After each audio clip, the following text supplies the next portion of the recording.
You guys took a picture of the geometry of space according to my theory. Those big loops that you see that makes petals, that's because, you know, like a supernova explosion is a star that explodes, right?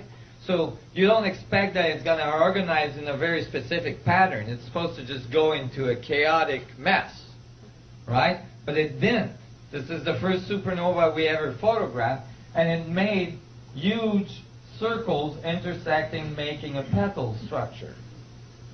So I got excited. Well, they all told me I was full of you know what, and that, you know, this was just a random event.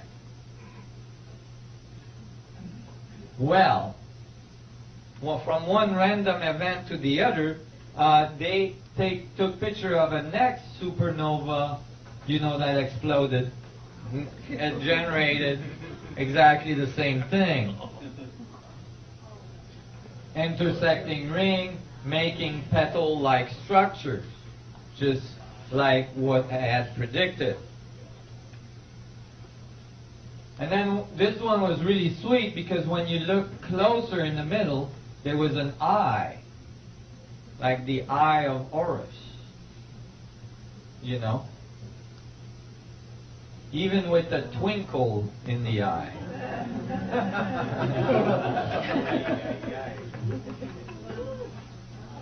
But what got me really excited about that one is that the two in the center of our sun is a black hole.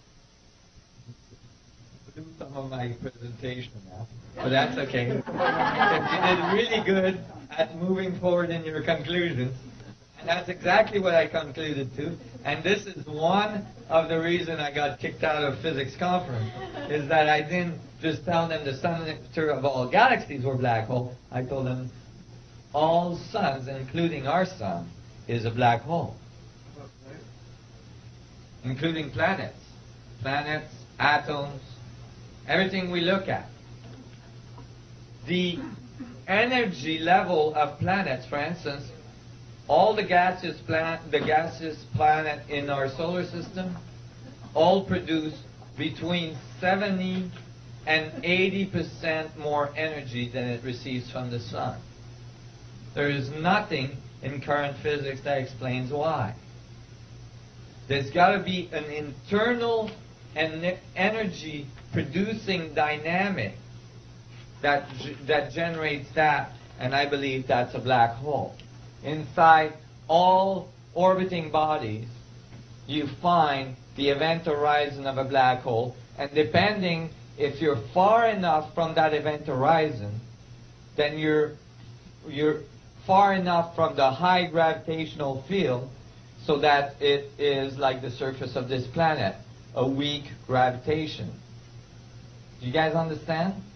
So, if that was the case, then would there actually be a solid core inside the crust, or would the crust be hollow? Would it be like a sphere with a hollow inner with a black hole in the center? So that's right. Hollow Earth theory. Hollow Earth, hollow sun, hollow galaxy, which we see, hollow atoms. We see that the atom is 99.9% space, and so on. Go ahead. Do you think that this picture up here is also reproduced by the Big Bang itself? Yeah, you could see. You see, if this cycle of a black hole gathering too much plasma and then spinning it out can be applied at all resolution of the fractal, then you could say that the Big Bang is just an enormous black hole that gathered too much material and eventually spit it out, and that created our universe. Do you see what I'm saying?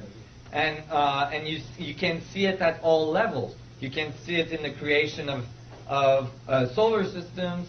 You can see it even in the creation of atoms and so on. You know, at electron clouds orbitals jump from one quanta to the other if you add enough energy. Well, then maybe you could use this pattern to predict the distribution of matter out there in the universe.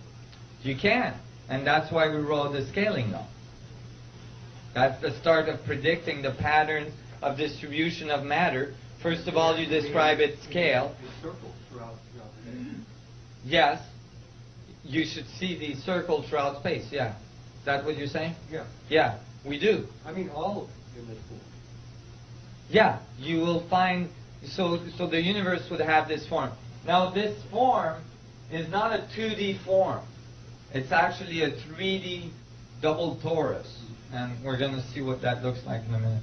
Well, if you said people are black holes too, then why don't people gather too much material and then spit it out?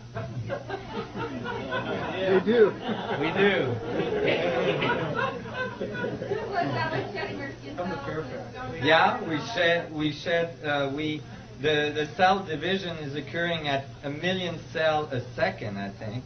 Okay, and you're shedding stuff all the time in order for your system to stay in balance. There's all sorts of ways you can look at it. For instance, throughout the day you radiate energy all the way throughout the day, and then as you radiate energy, you gather information. And you gather food. And you gather food and so on and all this stuff. Go ahead. If the Earth would be hollow, would it have a nucleus in the middle? The nucleus is singularity. The nucleus is from the event horizon of a black hole, from the surface of a black hole, everything inside there is collapsed towards singularity, leaving vacuum behind. So the center of the Earth would be a singularity. So would be the center of the solar system, the sun. What you're saying is that singularity is basically infinite.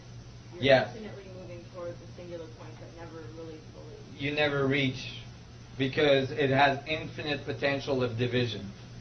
So, remember I was saying we all observe things from a different angle, so we're all different?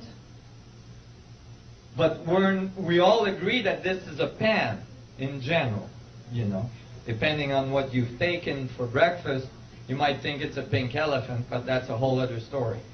But in general, we all agree that this is a pen. Why? Well, because although all of our heads, we're standing on a sphere, right? We're all standing on a sphere. And although all of our heads are diverging, right, to infinity, all of our feet are converging to the same singularity that links us all. So as far as the Earth goes, from its point of observation, we are all agreeing on a consensus reality, which is constantly changing as a result of the way we're changing our relationship to reality on the surface. You guys see how that works? No? No. Oh my God. Okay. Let me clarify that. Although we all have an individual way of observing the universe because we are all our own singularity. And when I say that, I don't say it trivially. If you are the singularity centering a universe, I mean it literally. If the universe is infinite, there is a universe out there that you are the perfect center of. Okay? So I'm not just making an allegory here. You are the center of the universe, but and then that universe that you're the center of, that is the center of even a larger one. And so on and so on. Well, okay, so now you observe the universe from your own center, but although you observe it from your own center, we are all connected to the same gravitational center, the center of the Earth. The same singularity holds us all together. And that allows us to have a common agreement on the planet that this is a felt pen. Do you see? And not a pink elephant. Right? Otherwise, all of our views would diverge so far apart, we wouldn't agree on anything.